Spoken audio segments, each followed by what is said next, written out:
Bulletin में आपका स्वागत है। खबरों की शुरुआत करते हैं गोरखपुर से। सीएम योगी आदित्यनाथ आज गोरखपुर के दौरे पर पहुंचे, जहां पर उन्होंने कई परियोजनाओं का शिलान्यास किया। सीएम योगी ने कार्यक्रम को संबोधित करते हुए यहां पर कहा कि जीवन में खेलकूद बहुत जरूरी है। खेलकूद के महत्व पर सीएम योगी आदित्यनाथ ने जोर दिया। सीएम योगी का कहना है, स्वस्थ होने के लिए खेलकूद की गतिविधियों को आगे बढ़ाने की जरूरत है। योगी आदित्यनाथ का कहना है कि गोरखपुर में उन्होंने आज 10.43 करोड़ की लागत से भोला राम मस्करा इंटर कॉलेज सहजनवा में multi sports complex, athletics track, दर्शक दीर्घा और ग्रामीण स्टेडियम का शिलान्यास किया। सीएम योगी ने इस दौरान कहा, जीवन में धर्म के साधन तभी पूरे हो सकते हैं जब शरीर स्वस्थ होगा। कोई बीमार व्यक्ति किसी साधन को पूरा नहीं कर सकता, उसके लिए स्वस्थ होना बेहद जरूरी है। स्वस्थ होने के लिए खेलकूद की गतिविधियों को आगे बढ़ाने की आवश्यकता है। संसदीय क्षेत्र में पहले बड़े बड़े आयोजन करवाए, हजारों नौजवान खेलकूद की गतिविधियों के साथ जुड़े हैं। यह इसलिए जिससे हमारी युवा शक्ति सकारात्मक दिशा में कार्य कर सके, और उसी सकारात्मक ऊर्जा को आगे बढ़ाने के लिए आज हम सब आपके बीच आए हैं। मैं आप सबको इस बात के लिए आश्वस्त करता हूं, विकास के लिए पैसे की कमी आड़े नहीं आएगी। जितना पैसा विकास के लिए आवश्यकता पड़ेगी, हम लोग उसके लिए देने जा रहे हैं। जितना पैसा विकास के लिए, आज तो आप सहजनवा को देख सकते हैं, चारों ओर से 4 लेन से जुड़ चुका है। कोई सोचता था कि कालेसर से जंगल कौड़िया 4 लेन के साथ जुड़ेगा? कोई सोचता था ये बखरा वाला मार्ग चौड़ा होगा? कोई सोचता था सहजनवा में रेलवे ओवरब्रिज बनेगा? ये सभी कार्य इसलिए। लेकिन भाइयों बहनों, जहां ये विकास हो रहा है, वहीं हमें यह भी सोचना होगा, विकास के साथ हम। यूपी के डिप्टी सीएम ब्रजेश पाठक आज ललितपुर पहुंचे थे। इस दौरान पार्टी कार्यालय पर साप्ताहिक सप्ताह के अंतर्गत आयोजित जनजाति युवा सम्मेलन और रोजगार संगोष्ठी में वो शामिल हुए, और इस दौरान उन्होंने निकाय चुनाव में पार्टी को जिताने की अपील की। कार्यक्रम को संबोधित करते हुए उन्होंने कहा कि मोदी योगी सरकार ने गरीबों को निःशुल्क खाद्यान्न, आवास, शौचालय, 5 लाख तक निःशुल्क इलाज देने का काम किया। बड़े से बड़े गुंडे माफियाओं पर कार्रवाई की गई। उनका कहना है, समाजवादी पार्टी सरकार में गरीबों को प्लाट पर कब्जा किया जाता था। मुख्तार अतीक जैसे माफिया AK-47 राइफल लेकर चलते थे, आज वो व्हीलचेयर पर है, अपने प्राणों की भीख मांग रहे हैं। बुंदेलखंड में ट्रेन से पानी लाया जाता था, आज घर घर जल योजना के माध्यम से पानी पहुंचाने का काम योगी सरकार ने किया है।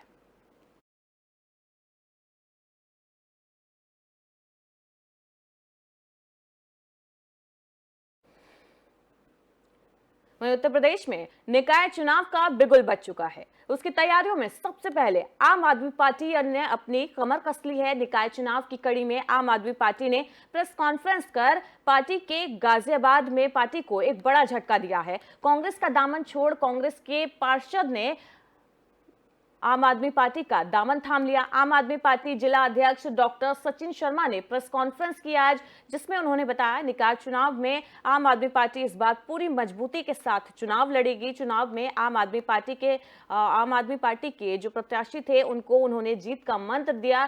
साथ ही उनका स्लोगन था, हाउस टैक्स हाफ और वाटर टैक्स माफ। ऐसे स्लोगन के साथ आम आदमी पार्टी का उम्मीदवार जो है जनता के बीच में जाकर वोट मांगने का काम करेंगे। इसके साथ शहर की साफ सफाई की उचित व्यवस्था की बात जनता तक की जाएगी, उन तक पहुंचाई जाएगी।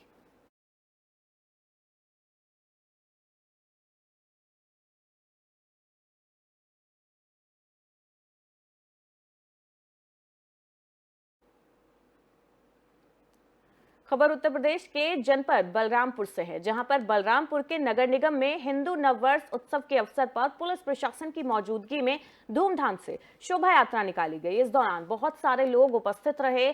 बलरामपुर नगर स्थित ओम भवन से नव वर्ष के उपलक्ष्य में चल रहे 84 दिवसीय राष्ट्रीय रक्षा महायज्ञ की पूर्णाहुति, क्रांतिवीर मंगल पांडे के बलिदान दिवस की पूर्व संध्या पर मंगल पांडे के प्रपौत्र रघुनाथ पांडे के स्वागत में आर्यवीरों ने ओम भवन से अटल भवन तक ओम ध्वज और तिरंगा ध्वज लहराते हुए नगर के मुख्य मार्गों से होते हुए एक विशाल शोभा यात्रा निकाली।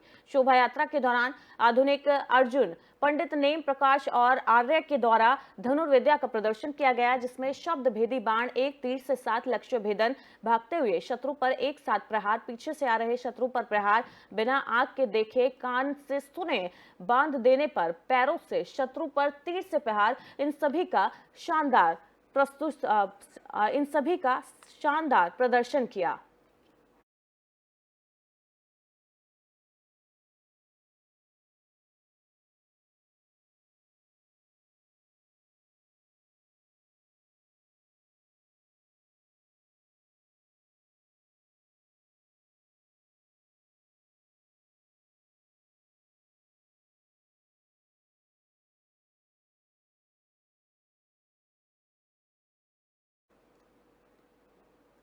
वहीं समाजवादी पार्टी के कद्यावर नेता, पार्टी के राष्ट्रीय महासचिव स्वामी प्रसाद मौर्य एक दिवसीय दौरे पर प्रयागराज पहुंचे।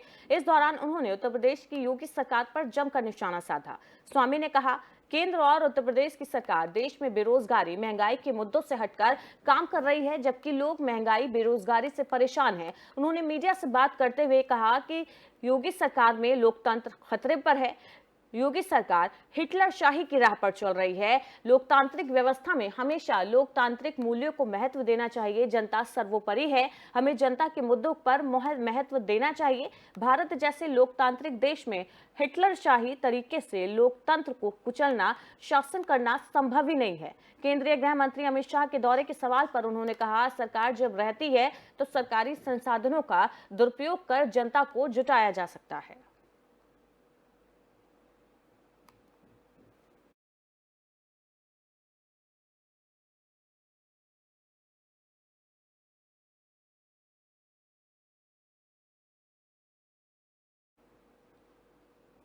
मामला फिरोजाबाद के महावीर वाटिका हाईवे का है, जहां टाटा कैंटर से एक ऑटो टायर गिरने से ऑटो में बैठी सवारी गंभीर रूप से घायल हो गई, जिसके बाद ऑटो में बैठी हुई सवारियों को उपचार के लिए सरकारी ट्रॉमा सेंटर भेजा गया। उमेश कुमार शर्मा ने बताया, टाटा कैंटर हाईवे पर जा रही थी, तभी टाटा कैंटर गाड़ी से टायर ऑटो की छत पर गिर गया, जिससे ऑटो चालक का संतुलन खराब हो गया और उसमें बैठी सवारियों को चोट लग गई। मौके पर पहुंची पुलिस ने घायलों को सरकारी अस्पताल में भर्ती कराया और पूरे मामले की जांच में जुट गई है।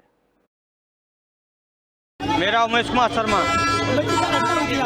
ये अभी जो ऐसा हुआ था, ये गाड़ी जा रही थी आगे, ये गाड़ी आगे जा रही थी तो इसका टायर गिरा ऊपर से टायर गिरा तो इसने ब्रेक लिए, पीछे टेम्पू आ रहा था, टेम्पू के ऊपर टायर गिरा तो इसने ब्रेक लिए, आगे से पीछे से टेम्पू आ रहा था तो टेम्पू वाले ने जैसे ही ब्रेक लिए पहिए के सहारे संतुलन खो बैठा, एकदम इसमें लगी धांस से। ये टाटा है, टेम्पू में 5-6 लोग थे, हाँ सभी घायल हैं। एक जैन नगर महावीर वाटिका के जस्ट सामने हाईवे पर। मेरा नाम दिनेश यादव है। यादव जी, क्या घटना हुई है यहाँ? इससे स्टिपनी गिरी थी, तब टेम्पू टकरा गया, उसको कुछ दिखाई नहीं दिया। कितने लोग टेम्पू में कम से कम 7 लोग थे। कितने लोग घायल हुए? घायल लोग 7 लोग घायल हैं। अभी 4 लोग गए हैं एम्बुलेंस। 2 लोग टेम्पू से पहुंचा दिए। कौन सी जगह की घटना है ये सतगुरु होटल के सामने। यहाँ पुलिस नहीं आई अभी तक पुलिस नहीं आई कोई। वहीं फिरोजाबाद पुलिस को एक बड़ी सफलता हाथ लगी। मोटरसाइकिल चोरी करने वाले गैंग का पुलिस ने खुलासा किया। 6 चोरी की मोटरसाइकिल सहित गैंग के 2 आरोपियों को भी हिरासत में लिया गया। पकड़े गए व्यक्ति भीमसेन और इसराज थाना टंडला क्षेत्र के निवासी हैं। इन आरोपियों पर पहले से 1 दर्जन मुकदमे चल रहे हैं। इनके पास से मोबाइल, 2 तमंचे और 8 जिंदा कारतूस भी पकड़े गए। पकड़ी गई मोटरसाइकिल 2 टंडला क्षेत्र और 1 शिकोहाबाद क्षेत्र से चुराई गई थी। वहीं 3 अन्य बाइकें पुलिस जांच कर रही है। पूरे मामले का एसपी सिटी सर्वेश मिश्रा ने खुलासा किया। टुंडला पुलिस द्वारा आज वाहन चोरों के गिरोह के 2 सदस्यों को गिरफ्तार किया गया है, जिनमें एक का नाम है भीमसेन, दूसरे का नाम है इसराज। इनके पास से टुंडला पुलिस द्वारा आज वाहन वहीं श्रावस्ती पुलिस और स्वाट टीम ने पिकअप में लदी बेशकीमती खैर की लकड़ी के साथ एक तस्कर को गिरफ्तार किया। पुलिस ने लाखों की कीमत के 23 बोंटा खैर की लकड़ी बरामद की। खैर की लकड़ी का उपयोग पान में लगने वाले कत्थे को बनाने के लिए होता है। मामले के मुताबिक पिकअप वाहन के साथ एक तस्कर को पुलिस ने गिरफ्तार किया, जबकि 3 इस दौरान भागने में कामयाब हो गए।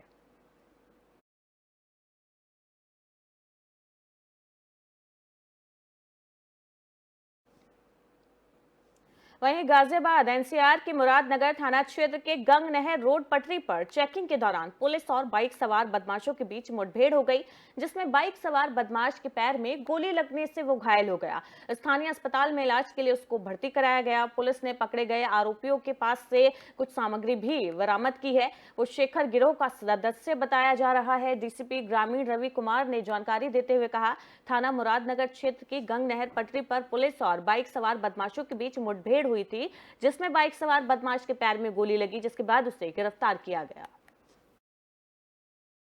देखिए, आज 7 अप्रैल 2023 को लगभग 2 बजे के आसपास में गंग नहर के पास में एक मुठभेड़ हुई है, जिसमें 2 अपराधियों को गिरफ्तार किया गया है, जिनका नाम आयुष राणा और साहिर पुत्र मनसब हैं। ये दोनों शामली के रहने वाले हैं।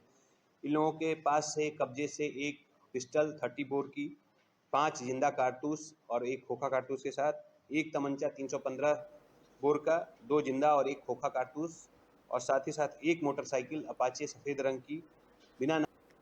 वहीं मुरादाबाद के भोजपुर में पुलिस को बड़ी सफलता मिली। भोजपुर पुलिस ने अवैध स्लॉटर हाउस का भंडाफोड़ किया और आरोपियों को गिरफ्तार किया। मौके से 28 जिंदा भैंस वंशीय पशु भी बरामद किए गए। आरोपियों के कब्जे से 2 अवैध तमंचे, 3 जिंदा कारतूस, पशु काटने के उपकरण भी बरामद हुए हैं। एसपी संदीप कुमार मीणा ने रिजर्व पुलिस लाइंस में एक प्रेस कॉन्फ्रेंस की। अवैध स्लॉटर हाउस का भंडाफोड़ करते हुए उन्होंने बताया, अवैध स्लॉटर हाउस का संचालन करने वाले 3 आरोपियों को गिरफ्तार कर लिया गया है। भोजपुर थाना पुलिस ने मौके से 28 जिंदा भैंस, वंशीय पशु, 2 अवैध तमंचे और कुछ कारतूस बरामद किए हैं।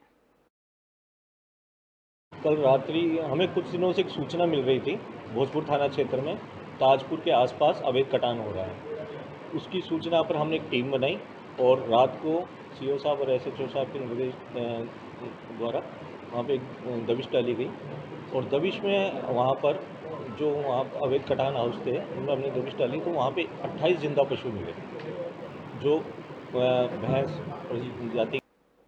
वहीं मिर्जापुर पुलिस को एक बड़ी सफलता हाथ लगी। पुलिस ने 60 लाख रुपए की अंग्रेजी शराब बरामद की। ये शराब गोवा से तस्करी कर बिहार लाई जा रही थी। पुलिस ने अंग्रेजी शराब से भरे ट्रक के साथ 3 तस्करों को भी गिरफ्तार किया। पुलिस की इस सफलता के लिए टीम को 15,000 रुपए का इनाम देने की घोषणा भी की गई। जनपद मिर्जापुर में विधानसभा उपचुनाव एवं आगामी नगर निकाय चुनाव के दृष्टिगत अपराधियों के खिलाफ जो अभियान चल रहा है, उसी में अवैध शराब की एक बड़ी खेप पकड़ी गई है। अनुमानित कीमत 60 लाख ट्रक एवं 1100 पेटी शराब मिलाकर जो है उसको पकड़ा गया है। इसमें 3 लोगों को गिरफ्तार भी किया गया है, विश्वनाथ यादव, धर्मेंद्र यादव और पप्पू गुप्ता। पप्पू गुप्ता इसमें गोपालगंज बिहार का रहने वाला है। बड़ा ऑपरेंडी इनका ये था कि ये एक ट्रक गोवा से शराब से भरा लेके निकलते हैं और वहां पे टारगेट रास्ते में दिखाते हैं कि ये शराब अरुणाचल प्रदेश जा रही है, लेकिन अरुणाचल प्रदेश न जाकर ये शराब इनका बिहार में ले जाके वहां पे 4 से 5 गुना ज्यादा दामों में बेचने का इनका प्लान था। चेकिंग के दौरान एवं इंटेलिजेंस इनपुट पे इस ट्रक को पकड़ा गया। इसके पास से 1100 पेटी शराब, विभिन्न अलग अलग ब्रांडों की शराब इसमें बरामद भी हुई है और ये भी इस पे हम काम कर रहे हैं कि इसमें अन्य भी जो इस गैंग। कोरोना काल के दौरान ऑक्सीजन सिलेंडर की हुई कमी को लेकर केंद्र और उत्तर प्रदेश सरकार ने जिले के सरकारी अस्पतालों में ऑक्सीजन प्लांट लगवाए थे, जिससे जिले में ऑक्सीजन की कमी ना हो। हालांकि ये सभी प्लांट चालू हालत में हैं, लेकिन बावजूद इसके अधिकारियों के लिए ऑक्सीजन प्लांट महज शोपीस बने हुए हैं। कोविड के मरीजों को दिक्कत ना हो, इसके लिए बेड तक ऑक्सीजन लाइन भी बिछाई गई है, लेकिन उसके बाद भी सभी सरकारी हॉस्पिटल ऑक्सीजन प्लांट में बनने वाली ऑक्सीजन का इस्तेमाल न कर बाहर से प्राइवेट से ऑक्सीजन सिलेंडर मंगवा रहे हैं।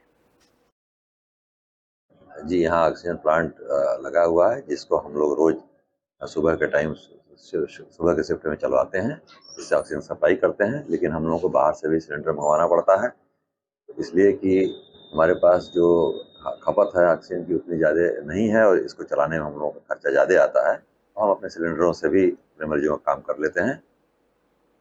वहीं बस्ती जिले के ग्राम रानीपुर में मिले कोरोना पॉजिटिव एक युवक के बाद स्वास्थ्य विभाग सतर्क हो गया है और लोगों से भी सतर्कता बरतने की अपील कर रहा है। बावजूद इसके किसी पर कोई प्रभाव पड़ता नहीं दिखाई दे रहा। तंत्र अभी तक तैयारी कर रहा है।